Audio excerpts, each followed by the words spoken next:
St. James Virgin, where each and every week my friends Alan and Adam recount Bible stories from their childhoods to me. I've never heard them before. My name is Nick. I'm Alan. And I'm Adam. Okay. Last week we left off with Jonathan shooting symbolic and not at all useful arrows to warn David theatrically. Arrows were flying. Spears were flying. Everything to was not flying. come home. Yep. And then we'd go meet him. And then was like, pew, pew, pew. And then gave him a hug and they cried it out.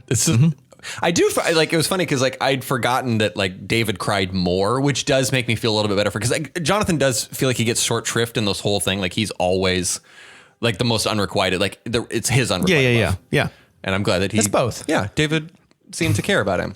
So at this point, David does boogie and goes and hides in a cave. It's kind of funny. Like in my memory, David spends most of his, like, I don't know why, but like, I think of David a lot in a cave in this part of his life. And I don't think he was in the cave for that long, but like, this feels like I'm going to like, since all I can do is tie things to movies. Great. I'm ready. Lay it on me.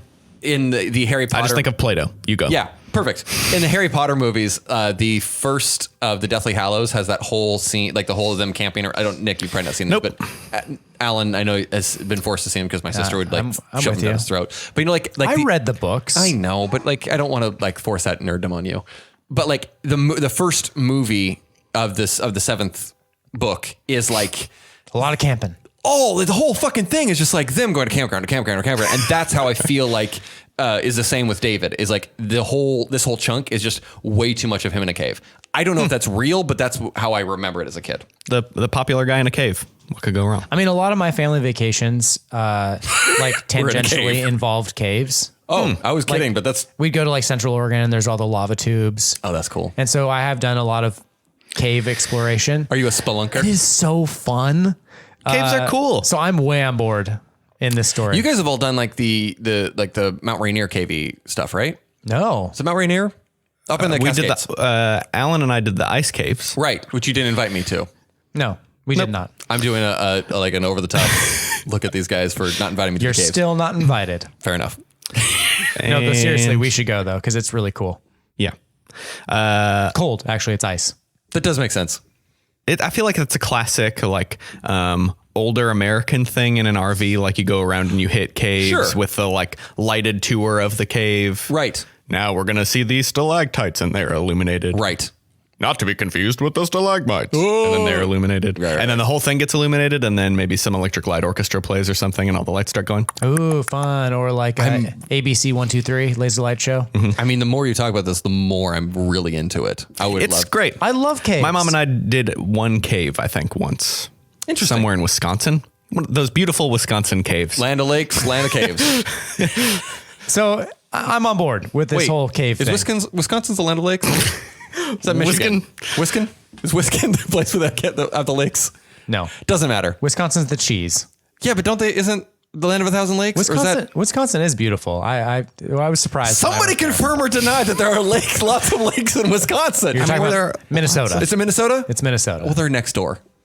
There's no overlap. So anyway, he's hiding in a cave. In a cave. And the reason this is sort of, not the only reason, but part of the reason is that Saul is still on the rampage and charging it basically, I believe for a while, like he's basically like holding towns ransom because he knows that David will come try to save him. A little bit. Yeah. He's like got things staked out. And because of that, they just basically say like on the way to the cave, David stops by a temple to like get supplies. Shit, I forgot about this. Sorry. So he stops at this. Hold on, it's got a great name, like Nog or something like that. Knob. Right, like the temple at Knob. Temple at Knob. Great. And which is near Gath or in Gath? It's like on the way. I don't really know. And if you remember, Gath is where Goliath is from. Okay. So like he wasn't a Philistine, he was a Gather. Gathan. A Gather? Let's say Gather. Like Gather. That's fun. Anyway, so David goes to the place where he like historically ruined this town's child and shows up there and they're like giving him supplies. Do they fix him up somehow? Like is he wounded? So he shows up in the temple and he says he's on the business of, this is important actually. He says he's on the business of Saul. He does not say he's on the run. And so the priest gives him some bread. Oh, that is interesting given how this plays out. Right. He gives him some bread. Turns out they only had like the blessed bread, and there's a whole debacle there with him eating the God's bread and whatever. I don't Samuel care. seems to be fine with it. I don't give a shit. But also at this temple on his quest. Right. Like that goes like, hey, by the way, we've got Goliath's sword. You know, like the one that, he carried. Whoa. That you cut his head off with. Yeah. Would you like it? Is this like their relic? Yeah, apparently. I guess. Cool. And so he's like, yeah, I'll take that. And so he gets It does. Goliath's sword. It feels like Whoa. he's like roaming the countryside on his quest. Totally. And then he finds a cave and puts together his like ragtag crew, literally, of anyone who is in debt or who was discontented. Whoa. Cool. Yeah, he just basically, it's like he starts a class war. It's also a giant sword too, right? Well, so here's the thing. presume. Alan and I were kind of like talking about this bantering before. Like, either it's a giant sword or like Goliath just had like a toothpick. They're just like, Oh, right. Yeah, Goliath could have had a stabby sword. Goliath could have not been a giant, or it could have of this been is like a Final Fantasy. yes. I was just going to say, yeah, it's totally a Cloud Strife sword of like, what the hell? Like a foot at the base yeah. of it. Yeah. It's a two-hander. It's 9 feet long. Yeah. No, this is playing into the mythological. I'm 100% David does that behind thing where like he holds it kind of like at a cocked angle, and then instead of running, he just like his feet like stutter in a lightning bolt forward. this. Yes. And his background's like shh, like anime. Yes. Yeah. So he gets this ragtag team. Yeah. They're all riding on chocobos. I don't Correct. know what that is. Those are like the little Final Fantasy animal like mounts. See, I referenced Final Fantasy, and I've seen my cousin play it, but that's pretty much it. In my mind, it's more like a Devil May Cry, but that's just I don't get that either. it's all like Japanese giant sword, flowy hair, blonde people. Wow, I am just failing hard on these references. Yeah. See, people, Alan's not a nerd. So he's in a cave. He's in a cave, and yeah, all the people basically in the area, as soon as Saul comes and harasses them, they go, well, he's up in the caves. Okay. And so Saul goes up to the caves, and apparently these caves are super complex because he can't find them initially, and so they camp for the night. David and his ragtag group of people. I'm just realizing, this is Robin Hood. Yeah, a little bit. Like, anyway, like his Robin Hood and his merry men, or David and his merry men, are like find Saul's encampment. They sneak around, and David literally like cuts off a chunk of Saul's robe, just basically saying like, I could have killed you. I don't want you dead. Please stop trying to kill me. Yeah, he says many times that it is, I can't kill you because you were anointed by the Lord. Correct. Like he knows that he is also anointed, but like the fact that Saul has been anointed by the Lord means like, I shouldn't kill you. I will be king after you're dead, but I'm not going to cause that. Yeah. And he stopped all of his men from killing him as well. Right. I should also say that it says that Saul went into the cave to do his business. This will get him out. And it ended with him asleep. So That's a Yeah. bad shit. If you like, sure. I mean, maybe just like had a Game Boy, fell asleep on the toilet. As a kid, I know I at least once fell asleep on the toilet playing the Game Boy. That had to have happened. Tetris? Mario? Probably Mario. Ren and Stimpy platformer. What? That would have been awesome. No, I had like 3 games. You're too old for Pokemon. It might have been Dr. Mario. Anyway, Split the difference. does anyone remember Dr. Mario? Heck yeah. Like, anyway. So David spares him once. So then he does it again, but I don't remember the details. Can you help Willingly me? spares him. Correct. Yes. So like the cutting of his cloak or robe is like right in front of him. No, it's he's not like a asleep. secret thing. He's literally asleep, and like David's like proving like, I got you. He like wakes him up and be like, Okay. I could have killed you. I thought it was like a thing of like, he must have been here. No, it's like he wakes him up and goes like I see. basically with Yeah, like, okay. arrows drawn, pointed at him like, we could have killed you. Yeah. We don't want to. Stop fucking trying to kill me. Got it. And Saul doesn't learn. Okay. But every time this happens, Saul is like, yeah, you're a better man than me. Like you will definitely be king. I'm still going to chase you though. It's a weird, like Saul feels really conflicted to this. Like it feels a little bit like Saul feels a little bit like the like small town, like the local like basketball hero who gets promoted way past where he should be. And like can't quite deal at the level that he gets thrust into. And so through the if it's a movie, the entire time he's just trying to do his best. And it's always like all of the lessons that he's ever learned don't really apply at this level. Yeah. Is that Wow. Okay. Yeah, that's a metaphor. it just feels, I don't know. I feel like I've seen this movie in like sports movies where you watch the guy who just like, he wasn't able to, like, he was a really good football player, but could never like handle the politics of the NFL. I'm going to call him the Sheriff of Nottingham. Yeah. I mean, like, Jesus, this is where that comes from, isn't it? Where it's more of a personal vendetta versus actual, like, this wouldn't gain him any king points. Yeah. No, people hate him for it. Right. Well, and he's literally like, the Bible goes out of the way to talk about how clever David is in like evading him a time and time again, and talks about them like circling mountains, like chasing a little kid and they're on the other side of the couch. And you're like, trying to like go one way and then go the other way around the couch. And it's really annoying. Like it's still more of the vaudeville thing. Yes, totally. It feels like that. Yeah. It's just, I don't know. Like I feel dumb. It feels dumb. It feels dumb. And as an adult looking back, I begin to see things less black and white. Like it's so easy to go like David's hero, like Saul's the bad guy, and more. I remember seeing like Hamlet, like all the way through, and never understood it. I never understood Claudius. Like he seems like a really completely just like evil character, like knocked off his brother, married the wife, bad. But then the Benedict Cumberbatch National Theater version of it had a director who actually made Claudius's arc make sense, where in the end, like Claudius, you understand that Claudius is just trying to hold the kingdom together. Like the kingdom is literally in civil war, falling apart around him. And whether or not he killed his brother is kind of irrelevant. He's literally just trying to hold up. And his stepson is just fucking the entire thing up and like creating chaos in an already chaotic situation. And it's one of those things where like as a like teenager and person in my 20s, I didn't get the nuance of that. And coming to it later, and also the way that this director actually just did a fantastic job running the story, you go, oh fuck, this is like Hamlet's a piece of shit. And is just like a whiny little asshole. And he's just trying to hold this thing together.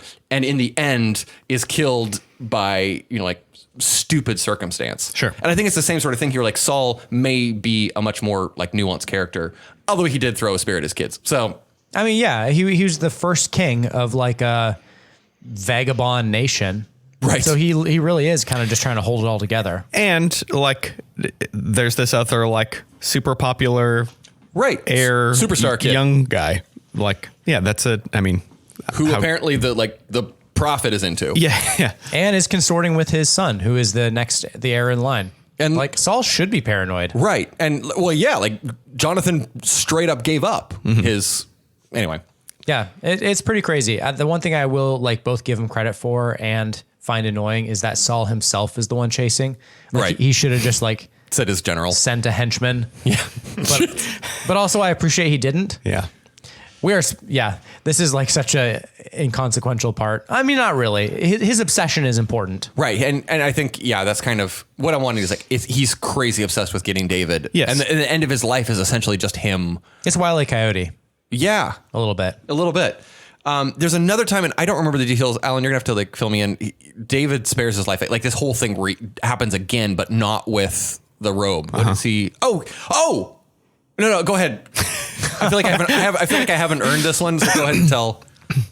Basically, David's hiding in the wilderness, and Saul is camping in the wilderness as well. But he must have like a high vantage point or something because he sees Saul's encampment enough where he sees Saul in the bullseye, like the very middle, sleeping. And takes a couple men and sneaks all the way into the middle where Saul is sleeping. And I can only imagine like spooning his spear. It says, the Bible says his spear is thrust in the ground right by his head. Okay. So like that guy liked his spear. I mean, so he just had the one spear, so he had to shamefully like walk over and pry it out of the wall every time he flung it at somebody? yes. Okay. I like that image. No, he probably made someone do it. Yeah. Bobby, go give me the spear. And so David snuck down with a couple guys, and one of his guys says, please let me strike him at once with the spear right into the earth. I will not have to strike him a second time, which is fair. Yeah. But David wouldn't let him do it. Again, this guy has been chosen by the Lord. Sure. I'm not doing it. So he took his spear and his water jug, went up to the mount, like the hilltop, and was like, Saul! Saul. Actually, it got your spear. It wasn't Saul. He like talked shit about, I forget the guy's name, but like the guy who should have been awake and guarding Saul. He like talks shit at that guy. Oh, That's a little bit dickish. Well, David is a dick. He's a dick. But I do like that he took his spear, like as far as like like impotency, like taking like the thing you fucking throw at me all the time, the thing you throw at your son. Yeah. Like I took your fucking power. Yeah. He gave it back. Did he give it back? Yeah, he did. Oh, well. He's like, send a guy and I'll give it back. I'm not going down there. It's like a security blanket. Saul needed it. These are truly like some very dumb, like childish war games. Yes. 100%. So in this time too, what gets kind of crazy, I didn't like put it together that like during this time, basically David goes and works for the Philistines, right? Yeah. I this surprised me when I read it for this. Like I remember him going and like kind of fighting battles and doing kind of mercenary type shit. But I didn't realize like he's literally working for the enemy. Yeah. Well, in my mind, he like is running around, Saul's chasing him, blah, blah, blah. And then there's a big battle where Saul dies. Okay. I didn't realize like what precipitates the battle was David finally realizes like us running around the desert is going to end with me dying because he's got the manpower. The odds eventually are going to get me. And so he runs to the king of the Philistines who didn't like him. Right. Yeah. Yeah. You know, because he killed their big bad dude. And he also collected at least 200 of their foreskins at some point. Right. I feel like he maybe didn't bring that up in the interview. Yeah. Yeah. Well, all those guys are dead or dickless. So. Well, I mean, they don't have to be dickless. He might have just circumcised them. Yeah. Like there's a whole town of men just really unhappy for a couple months. Uncomfortable. And so he goes to the king and is like, hey, I'm going to work for you now. I'm going to need a town. Okay. Okay. So the king gives him his own little like fiefdom. Really? Yeah. Like becomes like a full on like leader of a town. It is called Ziklag. I feel like at some point he read The Secret. Like he oozes the confidence of like he just walks into a place and says, I'm going to do this for you. I need this. And everybody's like, oh, Granted. okay. Yeah, you just have to ask. Yes. Oh, spoiler alert. That's what The Secret is. I did write in my Shit. notes. No longer secret. I did write in my notes. David has big balls. Ah. Yeah, but he does. I mean, he literally, I mean, that's how he got like theoretically the David and Goliath thing. He just kind of just shows up and goes like, I'm going to do it. Yeah. But yeah, so he basically starts shit that with the Philistines again. And so, Well, he's acting as a mercenary. Yeah. right. So he's like raiding. Okay, so the Bible goes out of his way to this is confusing. The Bible goes out of his way to say that David told this king that he was raiding like towns in Judah, like his own people, as well as like the Amalekites and blah blah blah blah blah. Everybody. Like sacking and killing everyone, and then he would like bring the king all the goods. But the Bible's like, but really, he was just doing it to the other ones, and he would say he was doing it to his own people to make the king think he was on his side, and all this subterfuge. This is more of this shit where But then like, like less religious Bible scholars are saying like, yeah, he probably was just being a mercenary. just like, sacking everybody. That's the easier answer. Right. Yeah. Like he probably was just killing He's everyone. a mercenary with a good PR department. Yeah, the writers of the Bible. Right. Correct. They like need him to be the good guy. It's one of the best. Yeah, because we've pinned this Jesus thing on this guy, and so if this guy doesn't check out, we need to like make sure everybody's background checks like check out. So he's building an army. He's like doing things for the Philistines. Yeah, and which eventually ends well. So The Philistines are at war with Israel. and yeah, correct. So we're now leading into a thing that I remember the name of the person that Saul goes to. I don't remember what happens with this person, but the name is so like iconic because it. Do you remember why he goes? No, well, I mean, like I feel like he's like. Correct me if I'm wrong, Alan, but like Saul eventually gets to the point where he's kind of desperate, and so he ends up consorting with witches, which for as a like Singular. witch singular. So what happens is two things at the same time. The Philistine army kind of like all bands together and is going to do this big attack. It's probably one of those things where like the Philistines aren't one group. There, you have Of course. to, like, Yeah. get like a bunch of the like. But this counts time together. they're like banding together. And at the same time, Samuel dies. Got it. Oh, and that's why. So he's trying to get a different channel to God. Exactly. So Saul's like spiritual advisor, who doesn't really like him that much, but he's still like, he lost a spiritual advisor. At the same time, he's going into like this big battle that he thinks David will also be fighting against him. So like Saul's freaking out. Right. At which point he goes to the Witch of Endor. Lovely. Which, like, it was one of those things that when I'm 90% sure I saw the Star Wars movies before I read this. Yeah. And so it was like, wait, what? Yeah. Like immediately I'm like, into the Star Wars universe.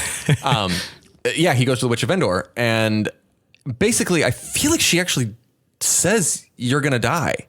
Well, so it starts. Doesn't she predict? He disguises himself and he sneaks through like his encampment and goes and finds this witch.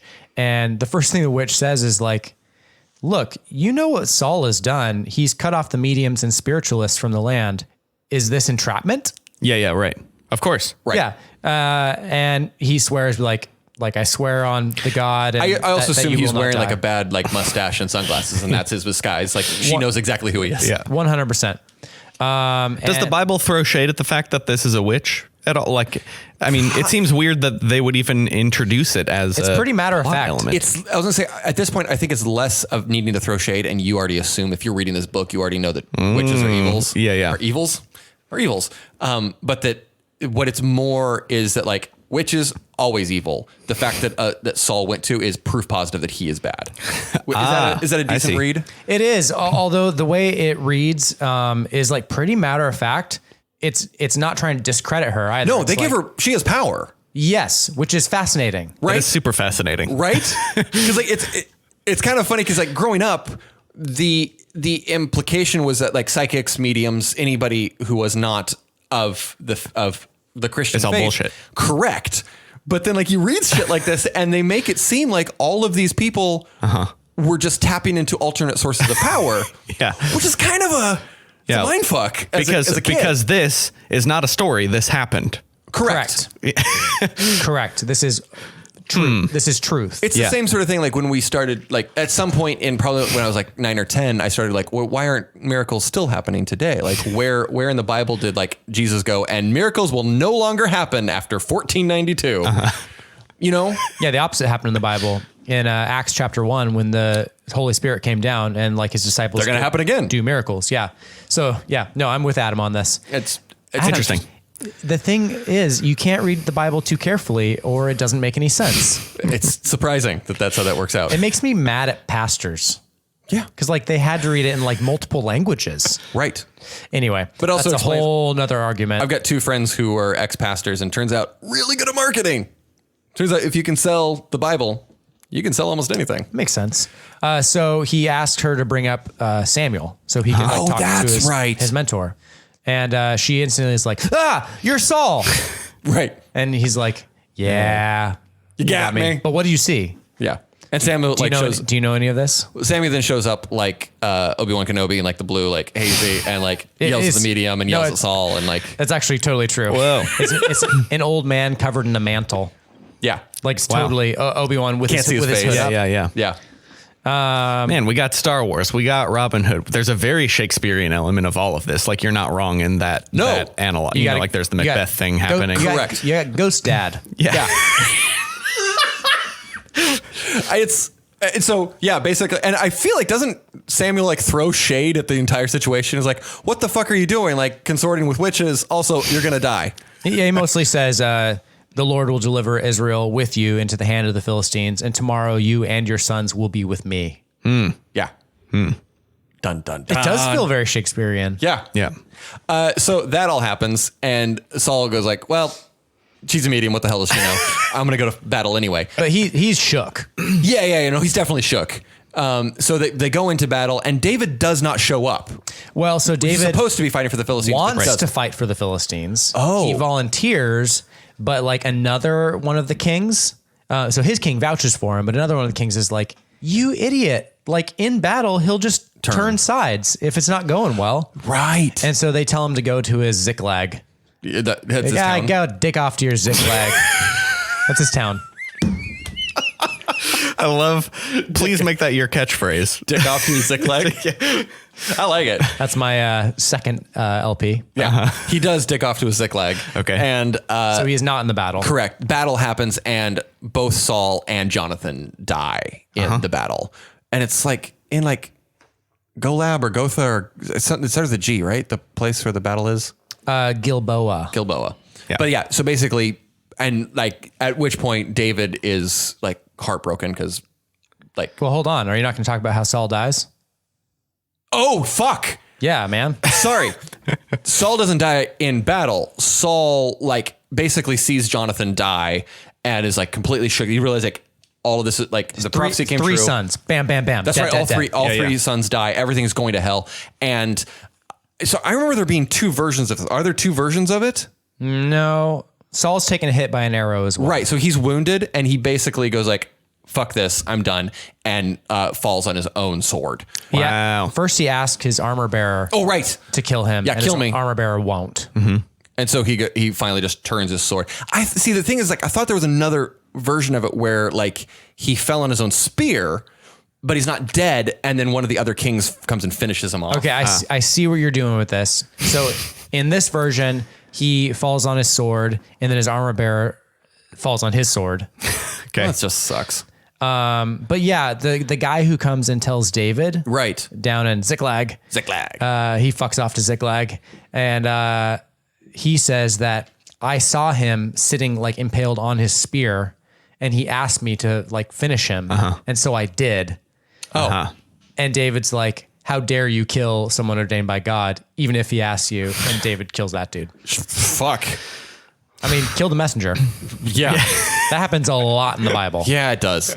It does begin to like the phrase "don't kill a messenger" starts like cropping up because all these messengers are like, damn it, man! Like historically, we're not doing well. Yeah, yeah. Stop killing us. Yeah. And so this kind of ends the book of 1 Samuel Okay.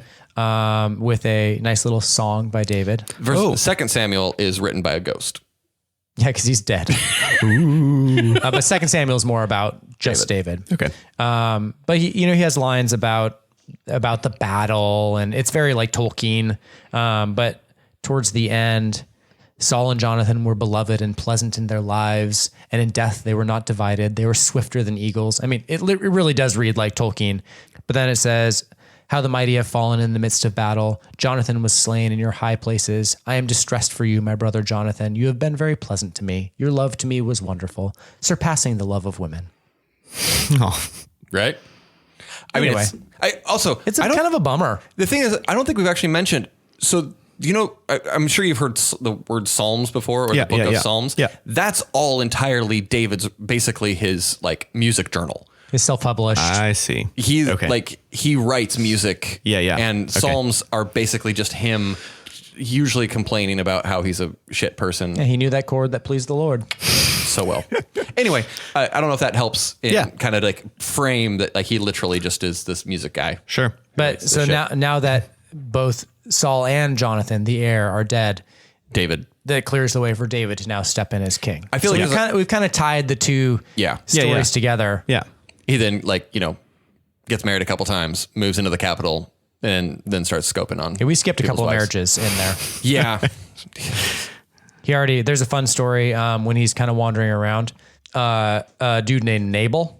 I'll just close it out with this total side story where he's been like protecting this guy's shepherds and his flock. And he sends an emissary in to Nabal, who's like a notorious town asshole.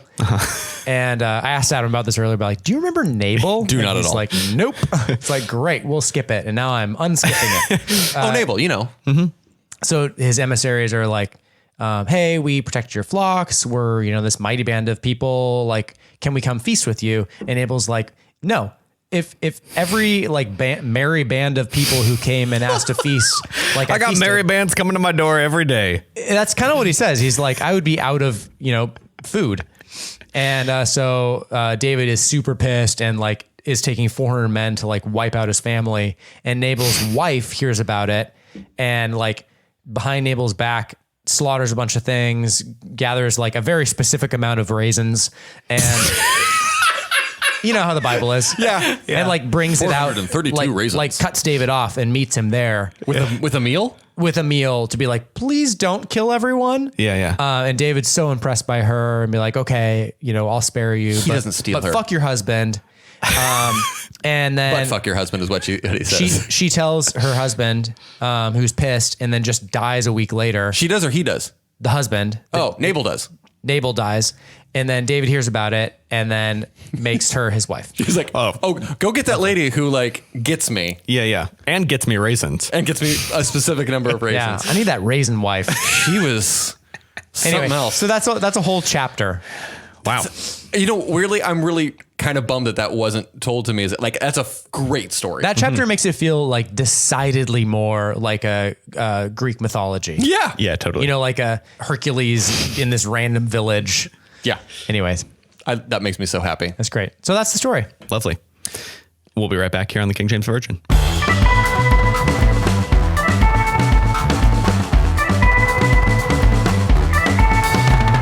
And we're back here on the King James Virgin, and we have some phone calls We do. on the prayer hotline. Yeah. We asked our listeners to call us with their weird memories, traumatic teachings, Yes. Specifically related to our first two characters that we discussed. Correct, Job and Jonah. And so we're going to listen to some calls now. And by the way, if you want to get on this, we'd love for you to hear from you. Dear Jesus at kingjamesvirgin.com. Yeah, record a voice memo, send it in. It sounds much nicer that way. So our first call comes from April. I used to tell people that Job was my favorite book of the Bible because I think I liked that it was a little poetic, and also it introduces like a new lore of like God and the devil hanging out, like, I don't know, in the sky, I guess, talking about us. And maybe also the concept of like, oh, you could like lose everything if God just decides he wants to prove a point to the devil. And I just thought that was crazy to think about. Anyway, I remember telling this to a pastor that my favorite book of the Bible was Job, and he was like, okay, that's interesting. Like, it was weird of me to like it. I don't know what I was supposed to say. Like, maybe something with Jesus in it, maybe like Romans or some shit. I have no idea. Like, what would have been like an acceptable answer to his question of like my favorite book of the Bible, but whatever. I said Job. And then at the end of the year, we all get swords. I can't say that. Swords? Whatever. As gifts, because we're like in the army of God, like, am I right? And if we like memorize a certain amount of verses or something. And so all the swords had a verse etched into them, not the whole verse, but the reference, coordinates, whatever. And mine said Job 29:6. So I looked it up. I was like excited to look it up. And it says, when I washed my steps with butter and the rock poured me out rivers of oil. And I was like, what in the actual fuck does that mean? So that's the King James Version. But let's head over to the NIV, see if it gets any more clear. When my path was drenched with cream and the rock poured me out streams of oil. Still, what the fuck? What is this pastor saying? I don't know. He went through Job and he was like, this verse, this one, she'll love it. What the hell? I don't know. Oh my God, that was amazing. It's so good. I don't know what I expected. High bar for the first call. Yeah. Because like I empathized and just felt when she said swords, like I was like, oh yeah, I get the swords thing. Or like paper or cardboard or something. But then actual swords. Okay, but let me pause. Okay. So is this how normal? I mean, yeah, the swords thing. Like, do you remember getting things like this for like as a reward? So the sword is a metaphor for the Bible itself. Yeah, the metaphor. I Okay. fully get the metaphor. Part of like Adventism has an interesting like connection with pacifism. So like there's not a lot of like the Swords war not stuff allowed. was like less focused on. But when I went to the non-Christian or non-denominational Christian high school, like this makes total sense to me. By the way, sure. April, thank you so much. That was a fucking amazing story. You are also not wrong. Job journey. is the most beautiful book I have read in the Bible. Yeah, And it's so interesting. Like all of her reasons were totally correct. Fuck that pastor. yeah. I still want a sword with the butter Bible verse on it. But like it didn't get better. Like it went from butter to cream. I hope she still has that. Oh, that's so good. I hope it's a tiny sword and you could actually like use it for a butter Like a knife. cocktail. I was thinking like a sword you get in a drink with like a maraschino cherry. Yeah, maybe the pastor is just really funny. Maybe. That's just a... Probably not. Or just a legit sword that you go out and slay your enemies with. I mean, yeah, ideally. Well, you should slay your enemies with the word of God. Oh, right. And the belt of truth around your waist. You just read the cream line to them and they dissolve. That's a weird ass. It does feel like she was being trolled. That's a trip. That is such a good story. Thank you, April. Thank you, April. Our next call comes from? Our next one is from Sinead.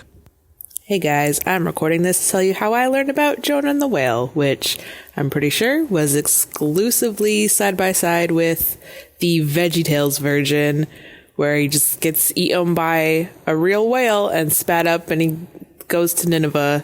They're all smacking each other with fish or something. I don't know. I 100% did not know the gets mad, goes sit under a gourd bit until I listened to the podcast. So I'm learning more about the Bible from this podcast than I ever did when I went to church. So thanks for that. Yeah, thanks. Okay, bye. Dude, these are the greatest. I want more of these. I know, this is so good. Please call in with more stories like this. Yeah, so we know that it was not a whale. Right. Just a fish. And I'm 90% sure that the smacking the fish, because like VeggieTales, especially early VeggieTales, was like totally... I think you alluded to this. It was Monty Python. It's Monty Python references. And so that's probably... Yeah. What that is. They throw that in for the adults. Yeah, exactly. Ugh. It is funny though. I mean, thank you, Sinead. We are kind of in the same boat. Alan and I feel like are... We sort of remembered the vine, but not the gourd. No, not the gourd. But then also like we're learning more about the Bible. But it now. also seems like if the gourd is not in the veggie, that seems like the perfect avenue for VeggieTales. Like gourds, right? Right up your alley. Yeah, but then make a new character. But then like a worm, Gourdly, eating it. I wonder Alan, do you remember if this is when the gourds show up, Jerry and whatever? Dude, I do not remember. I was hoping been a minute. I was hoping that it had a clever name, but it's just Jonah, a VeggieTales movie. Oh, right. It was a movie. Sinead, thank you so much. Seriously, these are so good. I did not know what to, when we like had the idea to put the email thing out there, I did not know what to expect. And I'm so, please, everybody, again, Dear Jesus at kingjamesvirgin.com, go record a voice memo. And I love that we're doing this. And I want to hear from everybody. So if you remember anything from classically like misremember or were Yes. taught in a weird way, have Right. some strange connection to any of these stories. We've been focusing on our first episodes, which are Job and Jonah, but I think that we should expand it now to our next two. which are Zacchaeus and Samson. Correct. There's got to be some good Samson memories. Oh my God. Yeah. So if you have anything you want to share with us, You know what? Let's do all four. You can do Jonah, Job, Zacchaeus, or Samson. Yeah, Or yeah. just open the... I mean, frankly, if you do any of our episodes, we'll probably still let's use keep it. But we may push it for a while. If you like send us one about Jehu and you don't hear it for a while, that's why. Hey, thank you so much for listening. You can follow us at KJVPod on both Twitter and Instagram. You know the spiel about those two things. And like we mentioned before, this week, please send your Zacchaeus or Samson stories as voice memos to dearjesus@kingjamesvirgin.com. Thanks to Mascaras and Resurrection Records for the use of our theme song, Kexari off the album El Moran. And this week's Resurrection Records artist is Duel. You can find the links to the songs, sticker purchases, all sorts of cool shit on our website, kingjamesvirgin.com. until next week, watch out for flying spears.